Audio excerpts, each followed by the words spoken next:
ফতুয়া দেয় চা দোকানে বসে। আরে হুজুরের মধ্যে তো 13 ফেস, হ্যাঁ বেটা কয় হুজুররাই তো দেশটার মধ্যে ফেস লাগাইয়া রাখছে। এক এক হুজুর এক এক কথা কয়। আমরা কোন দিকে যাবো? না আপনি চা দোকানে বইয়ে থাকবেন, যাবেন কেন? এখানে আপনার একটু পরে বন দিব, চা দিব, বিড়ি দিব, টেলিভিশন চলতে আছে, নর্তকী না আছে, আপনি অন্যদিকে যাইয়া কিনবেন। আপনি এনে বসার থাকেন, লইরেন না, আপনি জাগাতে লইরেন না, আপনি বিড়ি খান বসে বসে। ফালতু কোথাকার বেটা, হ্যাঁ বেটা এনে বইয়ে বইয়ে বুদ্ধি দেন। হ্যাঁ আপনি কাকে বুদ্ধি দেন মিয়া? ফাজলামি করেন? কাকে বুদ্ধি দেন? কোন হুজুরে কি ফেস লাগাইছে? হুজুরদের ফেসে বইরা বিড়ি খান। যে হুজুরের একটা ফেস লাগাই রাখছে, আমার 2জন হুজুর আইয়া কইলো খাইতাম, আর 2জন আইয়া মানা করলো। আমগো ফেসে নিয়ে আপনি সুদ খান। আপনি যাই যে 30 বছর কিস্তি নিলেন, সুদ খান। আমরা হুজুরগো ফেসে পইরা, হ্যাঁ কথা বলেন না কেন? একটা সুদখোর বলুক, একটা কিস্তিখোর বলুক, বেটা আমরা এই ফেস লাগাইছি বেটা, তাইলে আপনি সুদ খান কেন? আপনি কিস্তি নেন কেন? বলেন মিয়া। একজন, আমি তো চ্যালেঞ্জ করে বলছি মিয়া, কেউ রাগ হইলে হোক বেটা, একটা বাবা যে তার ছেলেকে প্রতিষ্ঠিত করতে গিয়ে হয় চাকরি, নয় ব্যবসা, নয় বিদেশ আপনি করতে গিয়ে, যারা আপনারা 5 লাখ টাকা 12 লাখ টাকা সুদে নিলেন, কিস্তিতে নিলেন, যে হুজুর 12 লাখ টাকা সুদে কিস্তিতে নিয়া ফোলা বিদেশ পাঠাইছি, বাজারে দোকান নিয়ে দিছি, চাকরি লইয়া দিছি, তাইলে আল্লাহকে সাক্ষী রেখে আজকের এই হাজার মানুষ, অসংখ্য অগণিত মানুষের এই ভরা মজমায় এখানে দাঁড়াইয়া আপনি মাইকটা হাতে নিয়ে বলেন যে আমি 12 লক্ষ টাকা সুদ নিছি, কিস্তি নিছি, জিফুতের লাইগা জীবনভর ওজনে কম দিয়া মিথ্যা বলে বাটফারি করে টাকা রোজগার করে এই বিল্ডিং বাড়ি জায়গা জমি করছি জিফুতের জন্য, এই আশায় যে আল্লাহ যেন আমারে আখেরাতে জাহান্নাম থেকে মুক্তি দেয়, আল্লাহ যেন ফুল আগুনের উসিলায়, জিফুত বউ বাচ্চার উসিলায় যেন আল্লাহ জান্নাত দেয়, এই আশায় আপনি এত মিথ্যা বাটফারি সিটারি করছেন। এটাই উদ্দেশ্য কিনা? এনাই এখন আসে এনে ছবি উঠে আছে। এই মুরব্বী আইন না কেন? এনাই এখন এটা ভিডিও হইব এখন। হ্যাঁ তো তো গপ মারেন কেন? গপ মারেন কেন? হ্যাঁ জীবন মানে শুধু বিল্ডিং,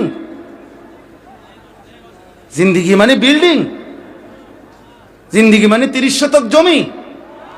কি বলতে চান? 3 ফুট বিদেশ তো কি? 3 ফুট বিদেশ। ছেলেটা ইটালি থাকে তো কি? ইটালি তো বহুত মানুষ জন্মও নিছে। আপনার ফুট তো 28 বছর বয়সে না গেছে ইটালি, যাতে ফইলের তো ইটালি, হ্যাঁ যাদের জন্ম ইটালি, যার 14 গোষ্ঠী ইটালি, তে তো আরো বড় কপাল। আমনের যদি ফুট ইউরোপ থাকাতে আমনের কপাল এত বড়, ভাগ্য আমনের কপাল। তাইলে যার বাপ দাদা জন্মসূত্রে ইটালি ইউরোপ, তার তো পুরাটাই কপাল। তার নাকও নাই, চোখও নাই, ঠোঁটও নাই, মুখও নাই, পুরাটা কপাল। কপালের কারণে চোখ নাক কান হয়তো অন্য জায়গায়। পাগলামি করেন মিয়া। আমি বিদেশের বিরোধিতা করছি না, ইটালি হারাম বলছি না, ইউরোপকে হারাম বলি নাই বেটা, কিন্তু এক মুসলমান, এক ইমানদার আপনার জীবনের সফলতা, আপনার জীবনের সার্থকতা আপনি টাকা সম্পদ বিদেশ বিল্ডিং দালান ব্যবসাকে বললেন কেন? এটা না আমার বলা, এটাকে বলবেন কেন মিয়া? মুমিনের সফলতা আখিরাত, মুমিনের সফলতা জান্নাত, মুমিনের সফলতা ডান হাতে আমল নামা, মুমিনের সফলতা জাহান্নাম থেকে মুক্তি। আম্মা মান উতিয়া কিতাবাহু বিয়ামিনি, আল্লাহ বলছে যেদিন আমল নামা মুমিনের ডান হাতে দেওয়া হবে, ইমানদার একটা চিৎকার দিবে আর হাসরবাসীকে বলবে হা উমুকরাউ কিতাবিয়া, এই হাসরবাসী দেখো না, দেখো না আমার নাম জান্নাতীদের মধ্যে উঠছে। ইকরাউ কিতাবিয়া, আমার আমল নামা দেখো, দেখো আমার নাম কোথায় উঠছে। বাকি হাসরবাসীরা, বাকিরা সামনে যারা, তারা বলবে আরে দোস্ত রে, কিতারে তুই তো আমরার বাজারে ব্যবসা করতি, দোকানদারি করতি, এক লগে দে কতবার একই অটোতে গেলাম আইলাম, এই কাম বানাইলি কেমনে? আমল নামা ডান হাতে নেওয়ানোর মতন এক আমল করলি কোন সময়? হ্যাঁ দোস্ত ইন্নী জানান্তু আন্নী মুলাকিন হিসাবিয়া, আমি কলিজা দিয়া বিশ্বাস করতাম এই আখিরাত হবে, হাসরের মাঠ হবে। ফলে আমি ব্যবসাও করেছি, বাজারও করেছি, সংসারও করেছি, 5 ওয়াক্ত নামাজ জামাতও পড়েছি, আমি উপার্জনও করেছি। আবার খেয়াল রাখছি একটা টাকা যেন হারাম না হয়, সুদের না হয়, মিথ্যা না হয়, ধোঁকা না হয়, প্রতারণার না হয়। আপনাদের বিশ্বাস হয় ইমানদার হালাল উপার্জনকারী ব্যবসায়ী বাংলাদেশে নাই? কথা বলেন না কেন? নাই, অবশ্যই আছে। কয়জন দেখবেন মিয়া? আপনি দেখবেন কেমনে?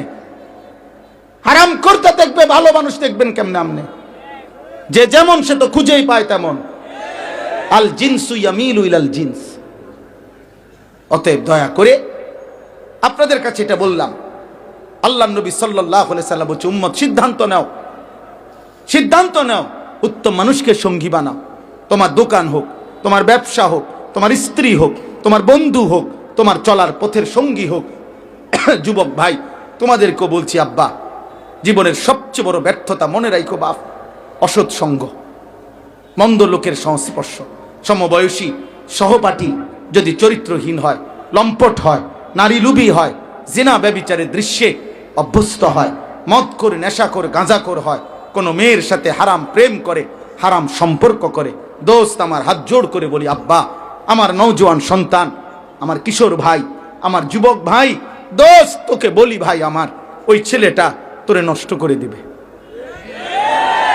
8 ঘন্টা যার সাথে চললি, একবারও যার জবানে মালিকের নাম উচ্চারণ হইল না, 3টা থেকে রাত 11টা পর্যন্ত বন্ধু নামের যার সাথে চললি ফিরলি বাবা, এই 8 ঘন্টা, এই 8 ঘন্টার মধ্যে আসর, মাগরিব, এশা 3 ওয়াক্ত নামাজের আজান হইছে।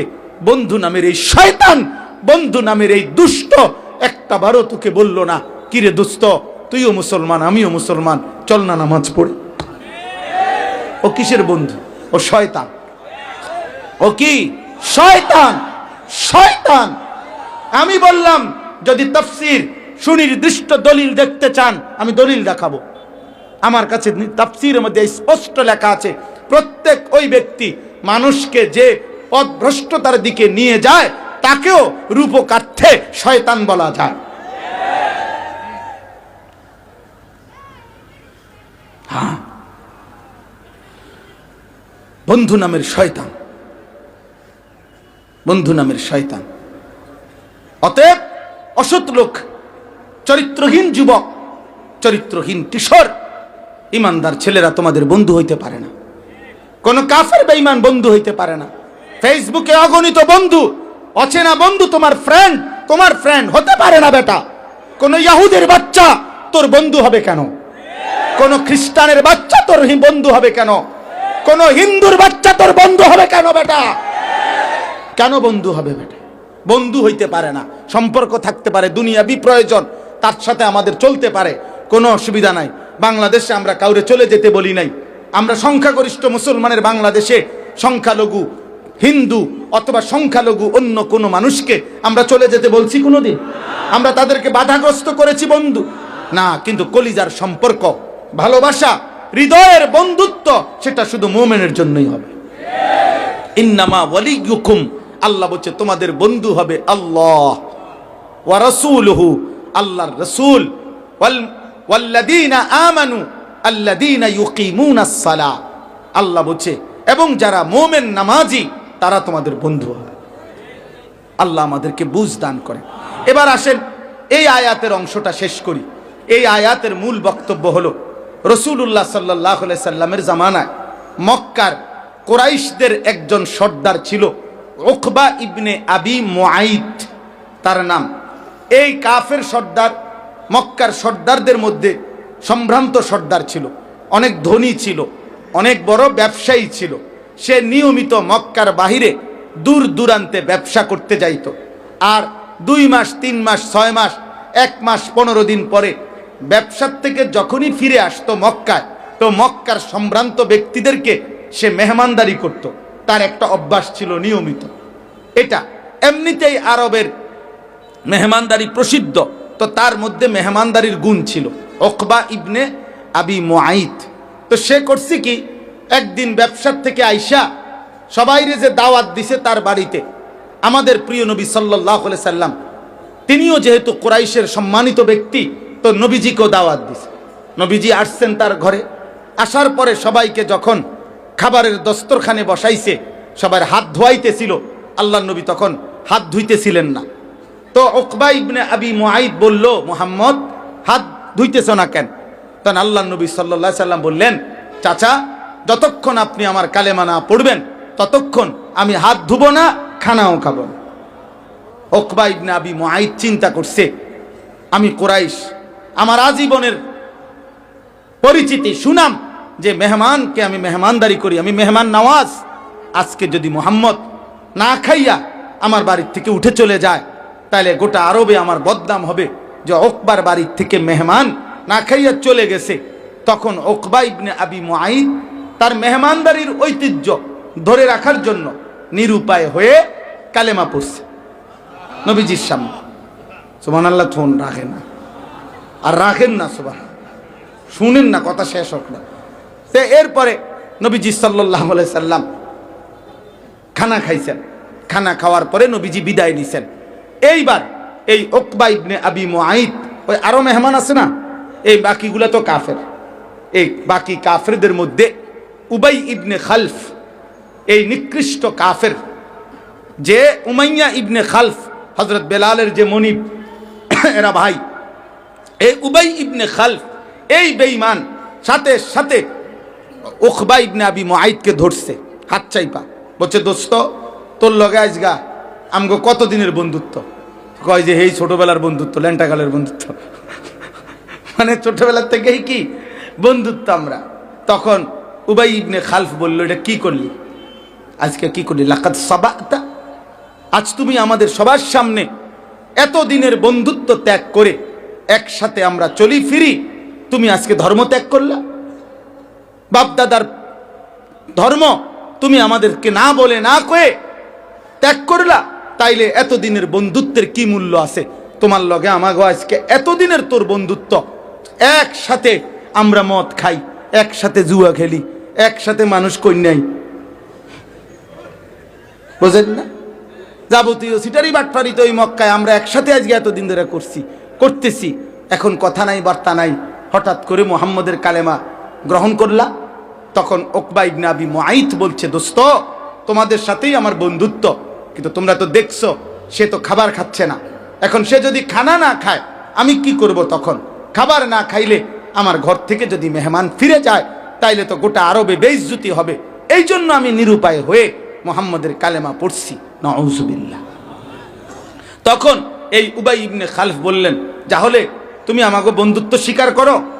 অবশ্যই বন্ধু, তোরাই তো আমার বন্ধুত্ব, মদে জুয়া সিটারি বাটফারি তো আমরা একসাথেই বন্ধু, আমরা হ্যাঁ বন্ধুই তো, আমি তোদের, তোমরাই আমার বন্ধু।